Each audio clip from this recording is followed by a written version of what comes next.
राष्ट्रीय लोक जनता दल के अध्यक्ष उपेंद्र कुशवाहा गुरुवार को विरासत बचाओ यात्रा को लेकर सीतामढ़ी पहुंचे। इस दौरान उपेंद्र कुशवाहा ने मुख्यमंत्री नीतीश कुमार पर सीधा हमला बोला। उन्होंने कहा कि मुख्यमंत्री नीतीश कुमार पहले अपनी पार्टी को गिरवी रख के काम किया, अब पूरे बिहार को गिरवी रख रहे हैं। उन्होंने कहा कि अब जेडीयू पर अस्तित्व समाप्त हो चुका है और मुख्यमंत्री नीतीश कुमार की नैतिकता खत्म हो चुकी है। उन्होंने ये भी कहा कि नीतीश कुमार विधानसभा में जिस तरह से अपनी बात रखी है उन पर दया आती है। जनता ने जिस बिहार से छुटकारे के लिए सरकार को चुना था, बिहार एक बार फिर से अपने पुराने पहचान की तरफ लौट रहा है। आगे आप खुद ही देख लीजिए क्या कुछ कह रहे हैं उपेंद्र कुशवाहा। उनके स्मारक पर थे बीनापुर में, जहां उनका पैतृक गांव है, वहां उनका नमन किया और फिर सीतामढ़ी आए हैं। आज यहां से जाना है शहीद रामफल मंडल बाजपट्टी, उनके समक्ष नमन करते हुए कि बिहार को जहां नीतीश कुमार जी ले जाना चाह रहे हैं, वहां अगर बिहार फिर से चला गया तो अनर्थ हो जाएगा। बिहार किस रूप में 2005 के पहले चल रहा था, अराजकता का माहौल था, लोगों का जीना दूभर हो गया था, चारों तरफ परेशानी का ही मंजर दिख रहा था, बिहार जल रहा था। उस स्थिति से बिहार को बाहर निकालने की जवाबदेही नीतीश जी के ऊपर बिहार के लोगों ने दी और बिहार वहां से बाहर निकला। लेकिन अब फिर से बिहार को वही सौंपने की कोशिश नीतीश कुमार जी की है और इसीलिए सबसे पहले उन्होंने पार्टी को गिरवी रखने का प्रयास किया, लेकिन अंत में जब बिहार को ही गिरवी रखने का डिसीजन उन्होंने सुना दिया, फरमान सुना दिया, तो मुझको लगा कि अब यहां रहकर बिहार को बचाना संभव नहीं है। इसलिए हम लोगों ने निर्णय लिया और हम लोग निकल पड़े हैं बिहार में लोगों के बीच। नीतीश कुमार जी ने जो डिसीजन लिया कि हम फिर से बिहार को वहीं पहुंचाएंगे जहां 2005 के पहले था, तो बिहार के लोग भी परेशान हो उठे। चारों तरफ से लोगों के मन में भय का वातावरण दिखने लगा।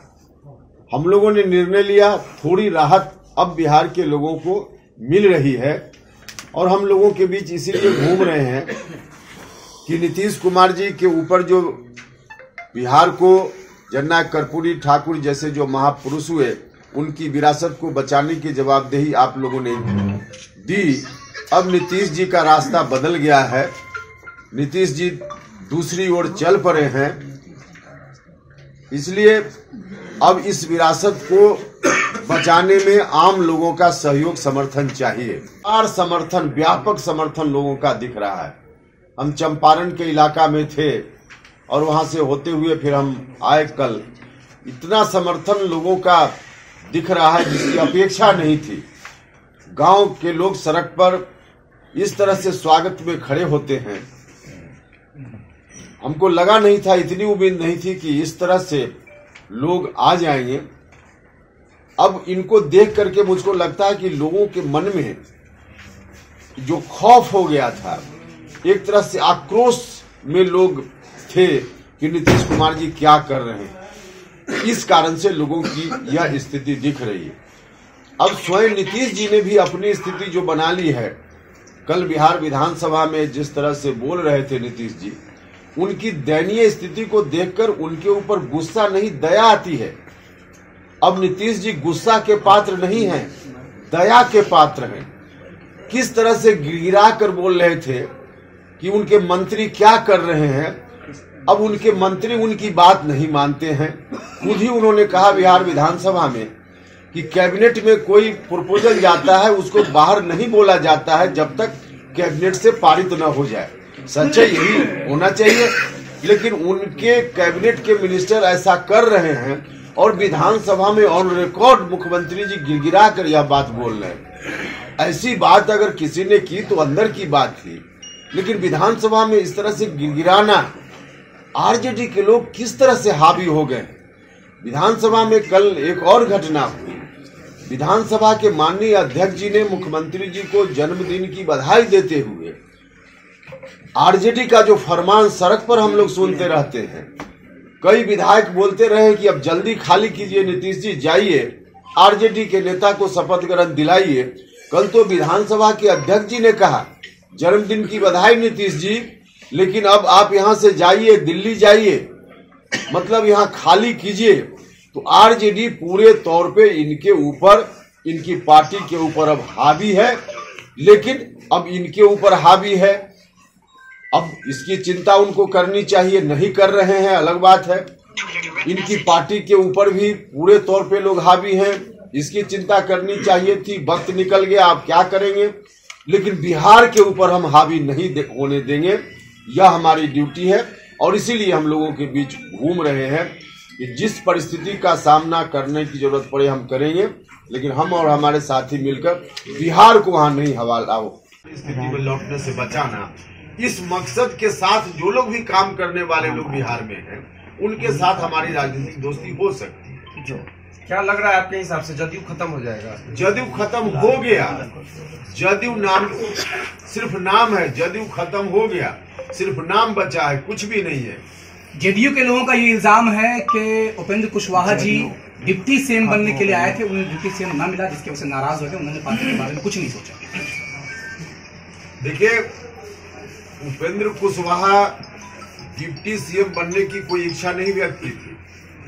जो भी जेडीयू के लोग बोल रहे हैं उनसे पूछ लीजिएगा, लोग सोच समझ कर बयान दे। लेकिन थोड़ी देर के लिए मान भी लीजिए कि उपेंद्र कुशवाहा के मन में कहीं से ऐसी इच्छा आ भी गई, तो कोई प्रधानमंत्री बनने की इच्छा रख सकता है, और उपेंद्र कुशवाहा ने ऐसी इच्छा रख भी दी, तो इसमें बुराई क्या है, लोग बताएं। उपेंद्र कुशवाहा का चेहरा नहीं पसंद था तो भी मुझको कोई दिक्कत नहीं थी, लेकिन नीतीश कुमार जी ने 2005 के पहले की स्थिति के जिम्मेवार जो लोग हैं, जो परिवार है, उस परिवार में जब वही पहुंचाने लगे बिहार को, तब उस परिस्थिति में मुझको मेरा चेहरा नहीं पसंद था, कोई बात नहीं। जेडीयू का जो जनाधार रहा है, जो बेस वोट रहा है, वहां से किसी को जवाबदेही देते नीतीश जी, तो मुझको कोई एतराज नहीं था। लेकिन जेडीयू के लोग बतावे ना कि जेडीयू खाली हो गया या तो। परफेक्शन IAS, UPSE और BPSC फाउंडेशन क्लासेस के लिए समर्पित संस्थान। यहाँ आपको UPSE selected and interview appeared faculties द्वारा गाइड किया जाता है। Separate batches for Hindi and English medium. 65वीं और 64वीं BPSC एग्जाम में 69 और 107 रिजल्ट्स एवं 66वीं BPSC एग्जाम में 131 रिजल्ट्स हासिल किया है परफेक्शन IAS टीम ने। परफेक्शन IAS, कुमार टार, बोरिंग रोड, पटना।